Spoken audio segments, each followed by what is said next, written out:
So there are different types of crystalline solids, and they're divided based on what the particles are. This is a little repetitive of some things we talked about earlier. So we can have molecular solids where the individual units are molecules.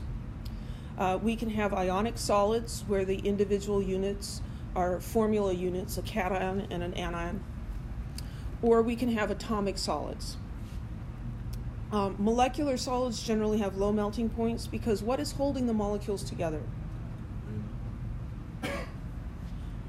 Well, not the molecule itself, but one molecule to the next molecule. Intermolecular forces, right? In an ionic solid, what is holding those different formula units together? Ionic bonds, right? So in sodium chloride, a sodium ion is attracted to all of the chloride ions around it. Intermolecular forces are weak, and so molecular solids tend to have lower melting points. Ionic solids are held together by ionic bonds, which are very strong, and so they tend to have high melting points. And then we have atomic solids, where the individual pieces are atoms. There's not as many of these.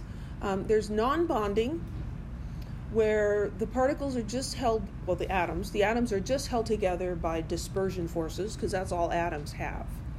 And so these are going to have extremely low melting points. These are things like solid xenon, which occurs at a very, very low temperature. We can have metallic atomic solids. So here the metal atoms are held together by metallic bonds. Melting points for these vary widely. Some metals have extremely high melting points. Others, like mercury, melt below room temperature. And then we have network covalent solids. And these are essentially giant molecules because the individual atoms are held together by covalent bonds. There are not discrete molecules. All the atoms are held together by covalent bonds. So these also have high melting points. What does it say, the melting points of the metallic? For metallic, it's variable. Some are high, some are low, some are in the middle. It depends.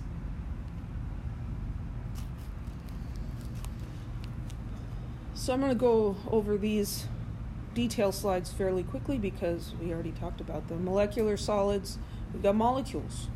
Those are held together by intermolecular forces.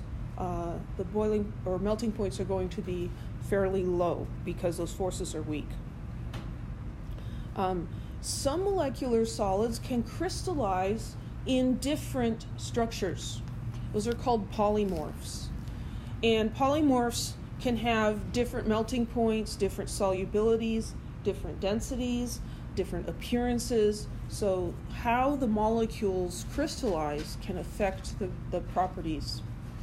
In pharmaceuticals, this is important because a different polymorph may have a very different activity in a biological system. So one polymorph may be an effective antibiotic and another might not do any good at all or could even be harmful. This is sort of an interesting little side note in your textbook showing different crystalline forms of cocoa butter. So cocoa butter is the main ingredient in chocolate, right? And there are different kinds of chocolate, of course, in terms of, how much milk or sugar is in them. But even within one kind of chocolate, say dark chocolate, exactly how it's heated and cooled can cause the molecules to crystallize in different ways. And so here are the different crystalline structure types for chocolate. And they have different melting points. And so this first one has a very low melting point that's going to be soft and crumbly. It's going to melt in your hand. Noticeable blooming. So blooming is this phenomenon where you get this lighter colored appearance on the surface of the chocolate. It's not harmful or anything, but it doesn't look very nice. So blooming is not desirable. Going through these different polymorphs, the best one is this number 5.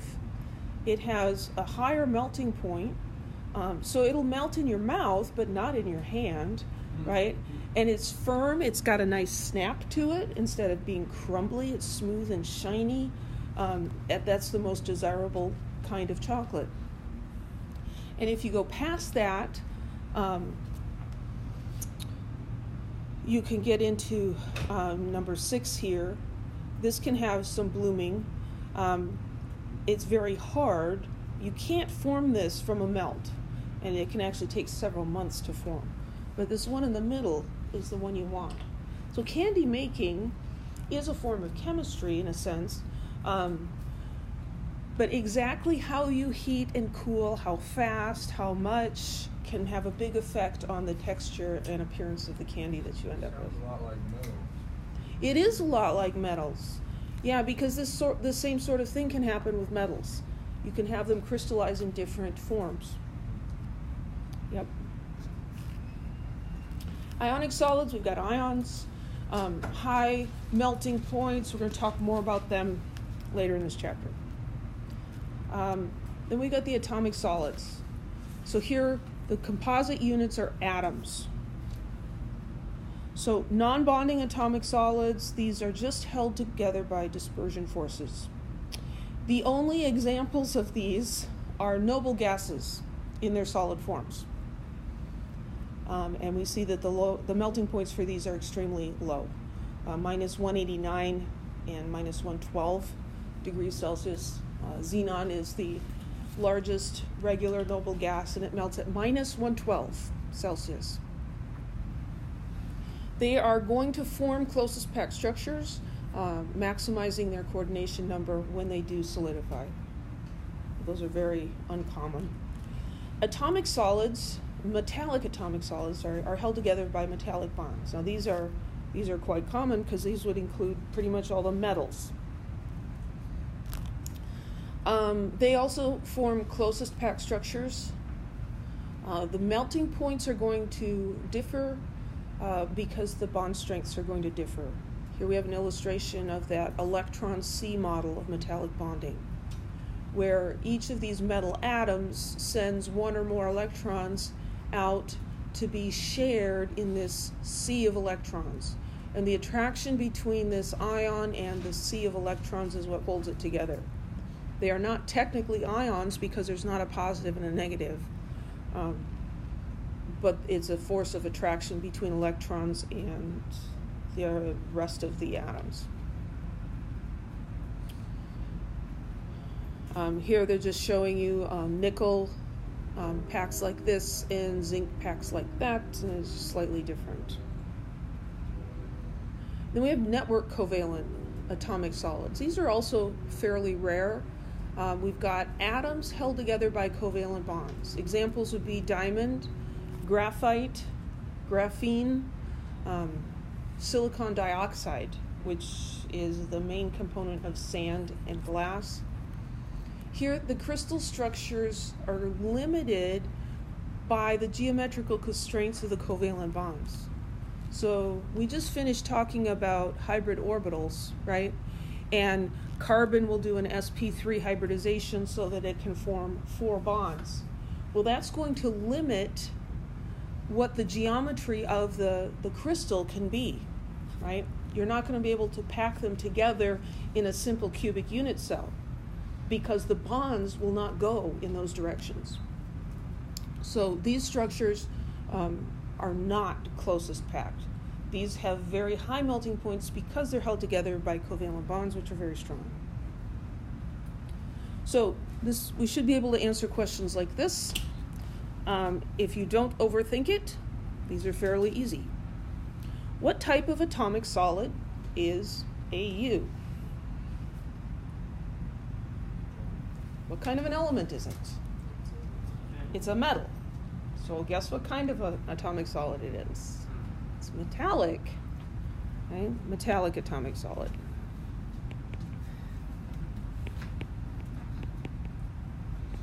So all the metals will be metallic atomic solids, and only the metals can be metallic atomic solids. And then they're showing us 3 solids and saying which solid would you expect to have the highest melting point. So we've done this with molecular compounds where we looked at strength of intermolecular forces. But here we're going to look at these different kinds of solids, and we need to ask ourselves, well, what's holding it together? It may be an intramolecular force, but it could be covalent bonds. It could be metallic bonds. So what kind of solids are these? MgO. That's ionic, right? And how about I2? It has covalent bonds. Is it a network covalent solid, though? No. Is this an atom or a molecule? It's a molecule. So this is a molecular solid. And this one is, it's by itself, it's an atom. So this would be atomic.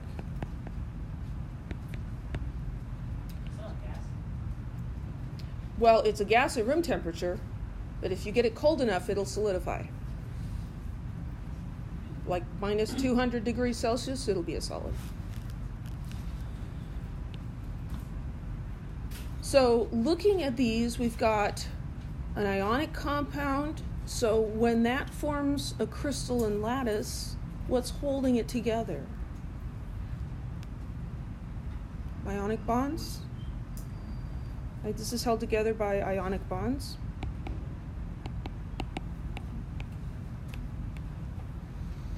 This is a molecule, and so when that forms a solid, what holds the molecules together? Intermolecular forces. I'll say IMF, intermolecular forces. Here it's just dispersion forces. And here's an atomic solid. What holds that together?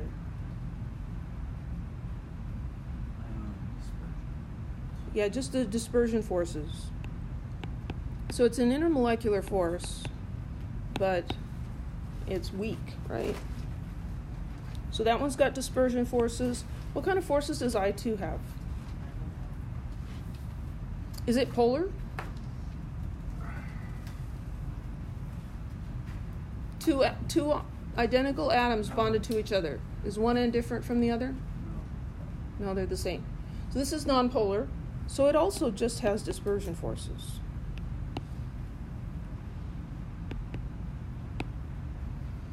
So just looking at this, can we say which one of these has a higher melting point without thinking about it too much?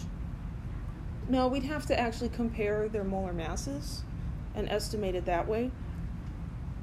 But this is asking the highest melting point. Which of these has the strongest things holding it together?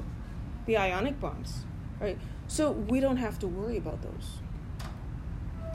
So we would expect magnesium oxide to have the highest melting point because it has the strongest forces holding the units together.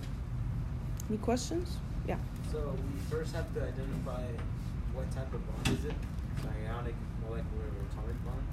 Well, you want to identify what the unit is, what the particle is. So here we have ions, and here we have a molecule, and here we have an atom. So this would be an atomic solid.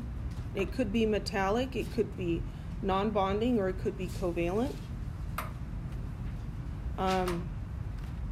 Here we have molecular, and so that has to be held together by intermolecular forces. Yeah, question?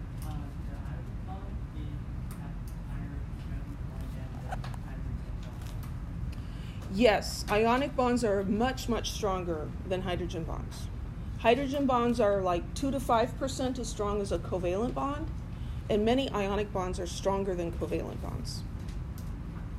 So ionic and covalent bonds are always stronger than hydrogen bonds. Any other questions?